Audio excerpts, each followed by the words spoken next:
We're testing. We're testing. Testing. This is the steepest hill I got. Pulling just a hair over 100 amps. Using an inductive amp clamp. So that hill's a beast. So, it's tough to say. The batteries I'm looking at show 100 amp maximum continuous discharge. So going up that hill is going to hit more than 100 amps, especially on those batteries. These ones are kind of tired out. I started with a full charge, so I don't have a ton of range.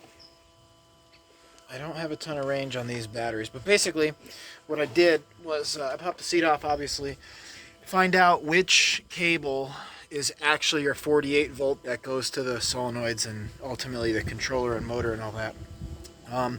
What I did in this case is I actually took the negative, so I'm basically reading the electricity flowing through the clamp back into the negative. I could do that. You can see this positive needs to be on the positive side, so positive is over here and negative is over here. I could have done it on the positive like normally I would, but it's a little tougher to get on that wire. So I'm just measuring the actual amperage. And here's the problem with this machine. It's basically a 48 volt Easy Go TXT, but it's modified. It's got this rear motor that's probably kind of similar to the original, but this is a four-wheel drive. So I got that front differential and front motor right here, and it's got the controller is 1,000 amps. It's buried under here kind of, but it's that Navitas 1000. So shopping for a lithium-ion battery, pretty much when I tell them it's custom, they want me to look up how many amps the controller is. I tell them 1,000, and they're just like, we don't do that. But it obviously doesn't pull 1,000 amps, even though controller's rated for that. So max I got, and I did put on min max before. I might do just a min max max right now, and then just punch it right here. Like top I saw was 110 amps. So, and this is pretty flat, so I'm not going to get that much. 20 amps right there. That's all I got out of that. The hill makes a big difference. Might also be able to power brake it.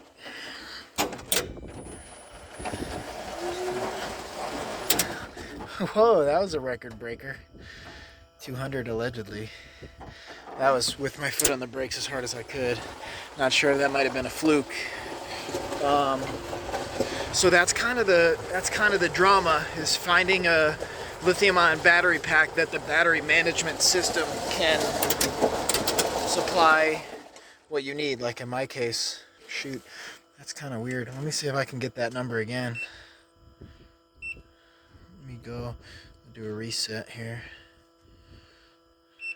Make sure we're on DC. Do min max. So I'm gonna get everything I got here. Yeah, I'm 216 max. Which that's telling me what I need to know. So I really need something that can do a little over 100 continuous with a maximum of, I'm gonna call it 250 rush current or whatever, maximum discharge. And I don't think the batteries that I had on the list were all 48 volt stuff, but the Dakota Lithium showed max continuous of 100, which might be all right. I asked them to explain, like, technically it says a max continuous of 100. What happens if that goes for 10 seconds, or what about for 60 seconds? Because I feel like I want some more detail there, but I couldn't actually get that. So the other one they have, another potential is bigbattery.com, and that one, if I put in a certain arrangement, I can get 186 continuous amps, which that would be sweet. But now that I have this number, I'm going to round that up some. I'm going to see if that bigbattery.com can withstand, I'm going to call it 250 amps for at least 6 seconds. That's what mostly they were going by, 6 to 10 seconds. So hope it kind of helps if anybody has a custom machine. This one is the Boy Buggies. I forget what model. It's a really cool machine. I got the whole catalog. But if you're doing something custom, and this might not be an exact science, because 110 amps continuous out of these batteries may end up slightly different with a battery with a higher, more steady voltage curve. So it might end up a little bit higher, but at least you get some rough estimate. As soon as I told these people 1,000 amp controller, they didn't want to really hear it. So, if you got something custom, or like one of these, for example, nobody will tell you what batteries you need because they don't have any way to look it up. So hopefully this measurement procedure helps. Well, I got my kit here. This is the bigbattery.com. That's what I went with. I was just about to go with the Dakota Lithium, but really these actually had the better specs, and it's a little bit of a nicer kit, I think. So these are the Eagles. It's going to be dual Eagles, which are lithium iron phosphate, and the other ones were I can't remember. I think the Dakota Lithium were lithium iron phosphate, and then Big Battery also has the Badger, which was a type of lithium, but I can't remember which one. It's got like maybe cobalt and there's an M in there, but lithium iron phosphate's like latest and greatest in a lot of ways. So this is the whole kit. Haven't opened it up yet, but I'm just getting ready here. I bought some diamond plate. I got the thinner diamond plate at Home Depot. This is like $50 for a 3x3. So I'm about to just pull the seat off and start getting these big beasts out of here.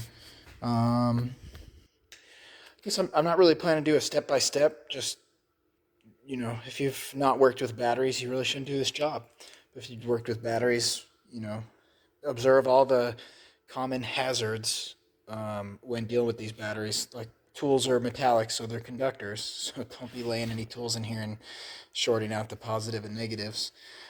So let me yank these out and start building this box, because right now it's open to the floor, which probably is fine. But while I got all this stuff out, I'd rather fix it up a bit. I was thinking about it, just to point out, all these batteries being in series. You see the positive goes to the next battery, the negative goes to the battery before that.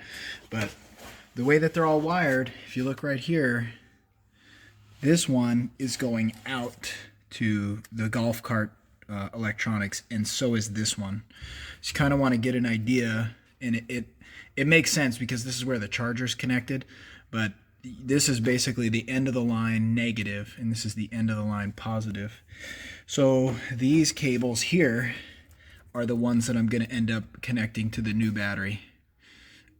All these other cables, I'm going to save them, I guess, but because I'm going from a 6-volt series up to 48 directly to the lithium ion 48, I don't need to wire the batteries together in this way. So make a good note of that before you take anything apart. I just did it. I got on video, but I also took a picture. Sometimes I make the videos just to help myself remember what I'm doing. All right, so I got everything unpackaged. There's the 2 battery packs. So what's a little different about this is because these are already 48 volts, they won't be wired together in series to make 96. They're going to be wired in parallel. It's really a no-brainer from the big battery kit. You're just going to make one connection here. This connection's not actually made, but I just pop the plate off here, get ready to make that connection. These ropes I can take off. I'm thinking about it. So those 2 connections, you'll make when you have them actually in the cart. But for now, I just got them brought out. They're going to go to this bus bar. So basically this will be the positive for the whole system and this will be the negative for the whole system. And then from there, I have to connect the charger. I haven't totally decided what I'm going to do with that yet, but I'm kind of leaning towards actually mounting the charger on board the machine. And that way, when I want to charge it, I can just pull over one of the extension cords that are on a spring-loaded reel and just go ahead and pop them in there. And then this is going to be the charge indicator. So I'm going to think about this for a bit. Just based on the shape of that thing, I may actually be able to pop the existing one out and use it. But, you know, that's going to be on a case by case. That's just basically going to tell you the battery voltage. And then there's actually a readout on them. They look really nice. They got their own circuit breakers and all that. I got my meter going to sleep. So just overall, I recommend just laying out how you want it. I think I'll have the two batteries kind of pushed towards the back and the wires wrapping around the back and coming forward. It's going to give me the most usable space up here. But that's my idea. I'll see when I get further into it. Next thing, which I really recommend. I work on all kinds of stuff, mostly automotive, but anytime you're dealing with what I would consider higher voltage, this is not 12 volts, it's 48. So I would recommend taking a measurement. So like right now, all I did was, this is the negative for the whole system. I'm going to put my negative on there. I'll put my positive on here. As you can see, I don't know if I got a good connection. 50.6 volts. That's pretty high. The reason I'm taking that as a baseline is, yeah, I know it's mad because I left it on too long. I'm going to disconnect the negative here. I'm wearing my camera. So when I disconnect this negative, I'm going to push it out of the way. And then disconnect the charging cable. I've got the charger already disconnected. What I want to do is I'm going to get ready to pop this positive off. And then I'm going to kind of pull those off to the side. And I may even wrap them if I feel like they may jump back on. So that way the whole system voltage is down. And then it's going to be a little safer. So I should be able to do that with you here.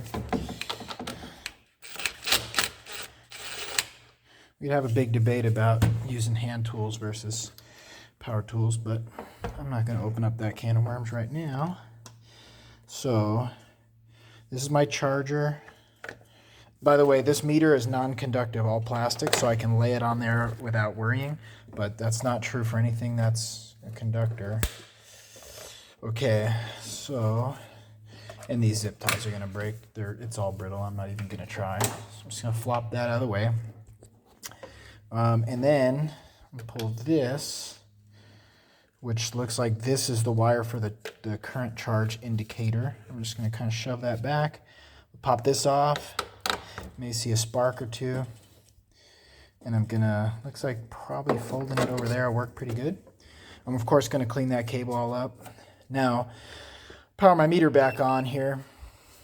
This one, you know, this is what I really use when I'm working on house stuff. So it automatically goes to DC. I got to change it over to AC. And now just what I want to do as a baseline is just verify from the whole system negative to that one I just rolled over, positive. We got like 0 volts, you know, more or less 0. Actually, I guess those are still going to be 34 volts. Let me think about why. I may have to think about why there would still be voltage on these if those were the ones that were for the whole thing. It might, so this is the thing. I'm a little unfamiliar with this machine. This sucker's got solenoids over here, solenoids over here. So I'm not gonna get real uptight. I'm just gonna understand that right now I could have some voltage in some places. So with that, no big deal. It's not going to scare me off. You know, this one wouldn't be the perfect video for somebody with, let's say, like, you know, easy go or whatever, because This is a Bad Boy Buggies. This thing is like all kinds of custom. You know, I think this model I loosely say mass produced, but this is unlike most other machines, which is also why I'm going to take some of my safety precautions a little more closely than if I knew exactly what I was going to be getting myself into. So I'm a little surprised. I know this one goes to the controller, and I think this one does too. Well, with that being said, I just need to make sure that this live one doesn't touch ground. I'm going to be a little smarter. I'm actually going to tape that one up, tape it or bag it. So let me grab some tape. Yeah, I'm just going to save myself the trip. I found a little plastic bag right there. Just, again, if this were to touch a ground, I would have made a short. So that's why I kind of wanted to measure it. I don't think that's normal. I'm not going to make a big thing. So now I'm not going to videotape everything, but I'm just going to go ahead and continue removing these jumpers.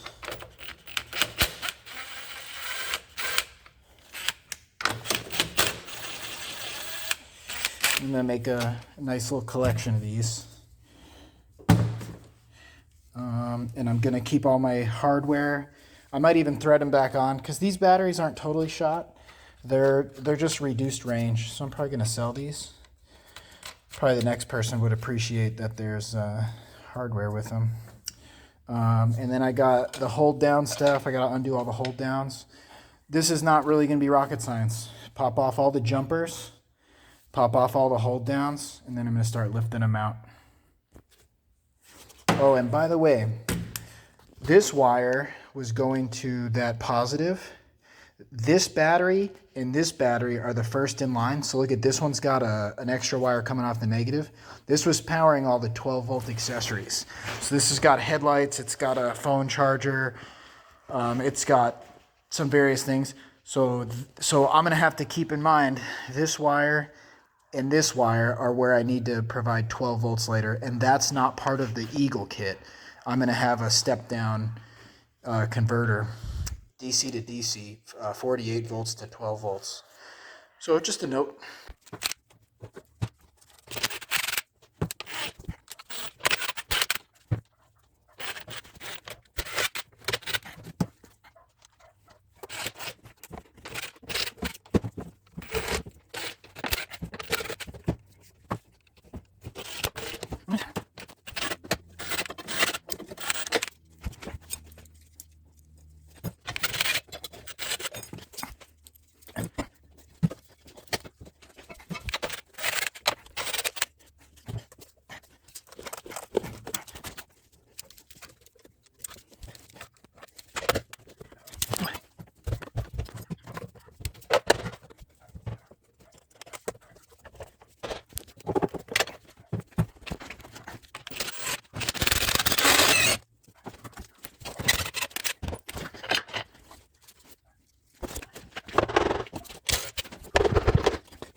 All right, so all that was probably really only about 10 minutes.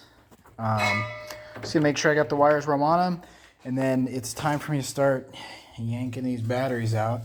There's actually a tool to lift these, but I don't have it, so I'm gonna just manhandle the beasts. But they are actually pretty heavy. So I may actually grab. I'm gonna grab my ratchet strap right here. So I'm in pretty good shape, but these are pretty heavy, to be honest. They really are. So I'm just gonna hook the ratchet strap here and use it as like a handle. All right, like that. Now I got the juice. I forget what these are, 70-something pounds a piece. I'm personally just gonna set them down here. That corrosion's not something I really want on my garage floor, but this garage floor will hold up to that. So I'm just gonna be yanking them out one at a time, one at a time, one at a time.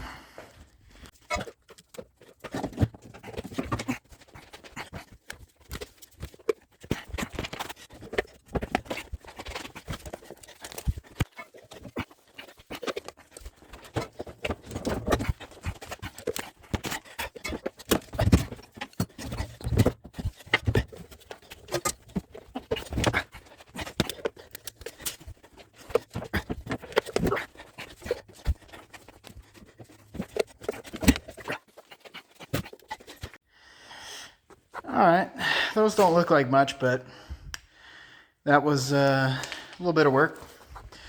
The only thing I'm a little bummed about is I was hoping that this angle iron would be a little more flat. It looks like I may have to do more pieces of the diamond plate than I wanted, rather than like I was kind of hoping to do a whole sheet across. But it's still gonna be worth it. You know, the connections for these new batteries is gonna be pretty fast. A lot of my time is gonna be really building this box right now, so that's okay. I'm gonna test fit some stuff. I was even looking, it'd be kind of cool to put a battery here and a battery here and have the whole middle open. I'm gonna do a little bit of test fitting. But you know, earlier when I found the main positive and the main negative, it's very apparent now which one's which. So there's my negative, there's my positive wrapped up. You know, so in the case that you can't quite figure out which are the main ones, by the time you take all the jumpers off and get the batteries out, it's much easier to understand what I got going on here. And look, all this corrosion and all this mess, I'm not gonna leave it in there. I'm gonna shop vac it out right now.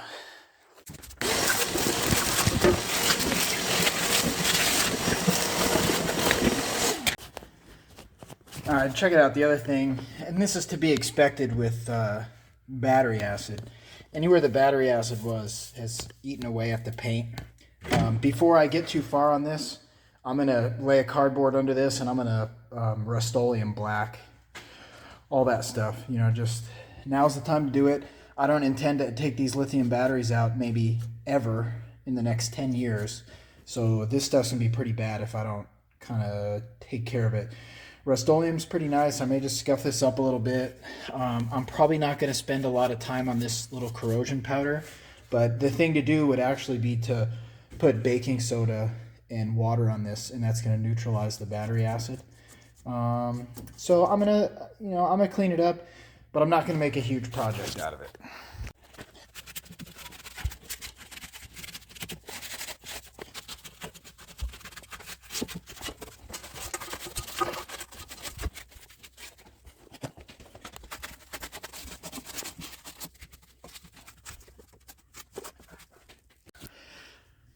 Which I guess really brings up another major positive of the lithium ion stuff.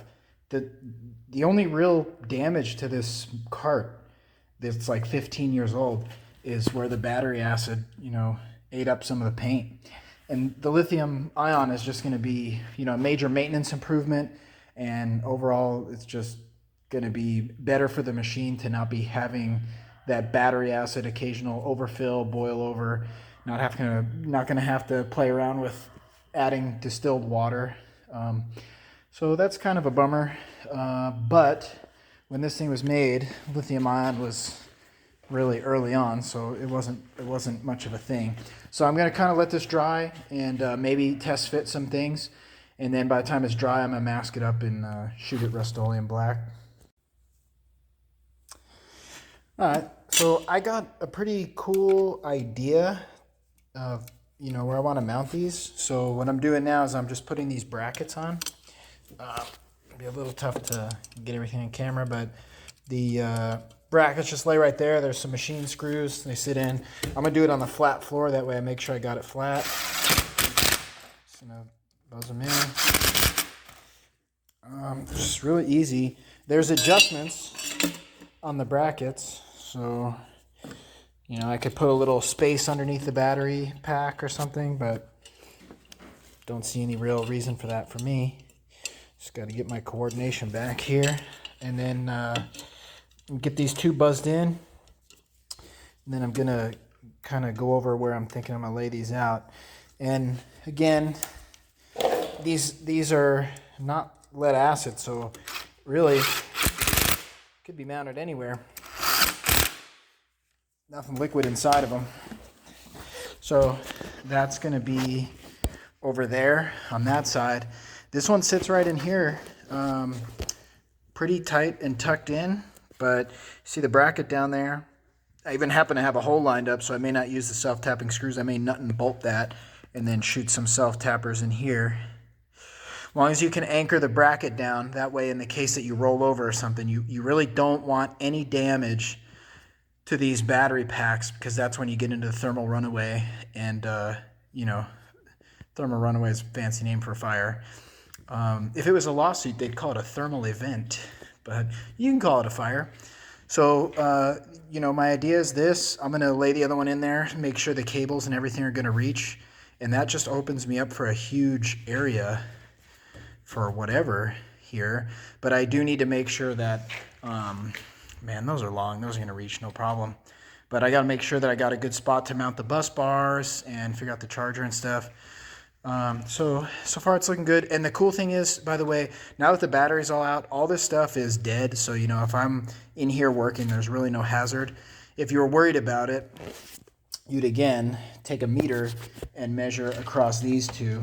Shoot, I might as well do it. Just, you know, the idea I'm thinking for this video is not necessarily for golf cart conversion, but for any equipment that is going to be changed over from a lead acid to a lithium ion. You know, it's the same type of an idea.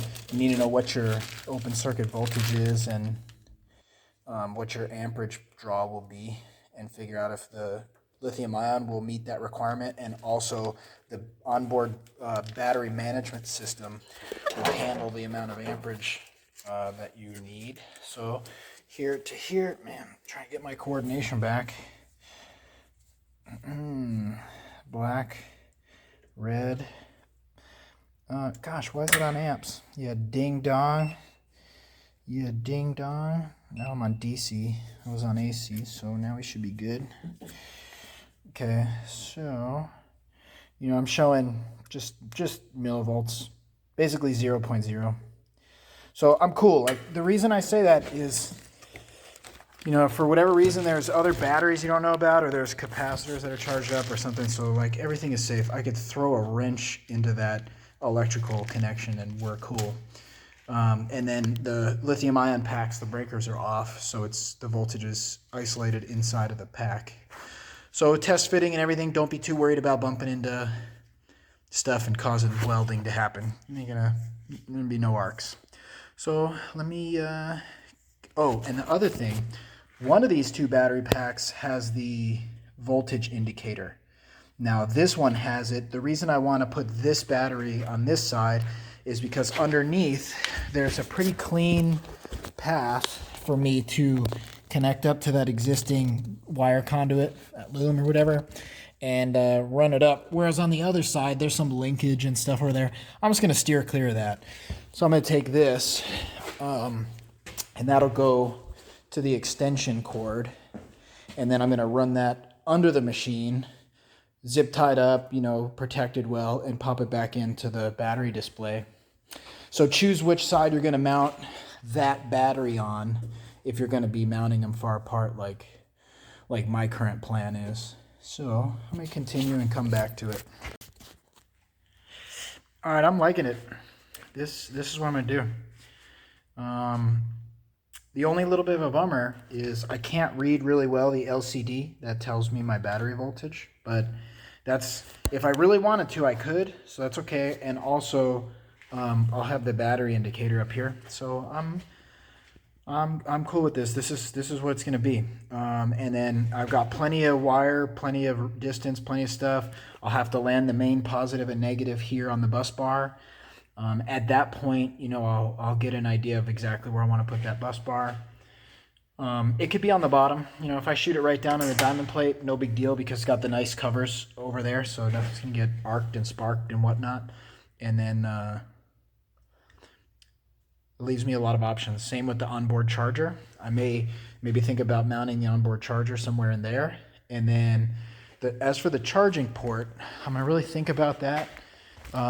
Because I'm going to be selling all this stuff used, one thing I could do, I could keep this port here, and I could just bring this over and attach this positive and negative to the bus bar, and then cut this connector off and attach this connector to that box. But because I'm going to be selling that. I'm going to sell that charger and everything. There's nothing wrong with the charger. I'm going to try to adapt this connector into that charging point. And if I don't really like how that's going within like the first minute, no problem. I'm going to permanently mount these together. I'm going to mount this inside, and I'm just going to use this small connector right there. So that way, either the extension cord, boom, pops in right there, or otherwise I really just eliminate that connector, and every time they want to charge it, they just briefly pop the seat up, connect the charger, pop the seat down. My general recommendation would be to get in the habit of running the extension cord through a loop of the steering wheel and then to the charger. That way you don't jump in and start driving off and rip the wires out or make some trouble. But this is what I'm going to do. So now I'm going to yank all this stuff back out, put some cardboard in there, and do that Rust-Oleum.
Alright, stainless steel floors are in, the diamond plate. So next step, I just did a little cleanup on these terminals. As you can see, just get them kind of freshened up. And now I'm going to swing these batteries in, which is kind of a pain. And I keep these wires up out of the way. These are going to go to the DC, the 12 volt DC accessories. In fact, I'm going to just untangle those a little bit and keep them way out. I'm going to get them up here so that way I can run them wherever I need them. So these batteries are really light. It's not even particularly hard to do. I'm just going to pick it up. It's a little awkward maybe, but not even terrible. A little tight in the spot. But definitely not as heavy as the other ones.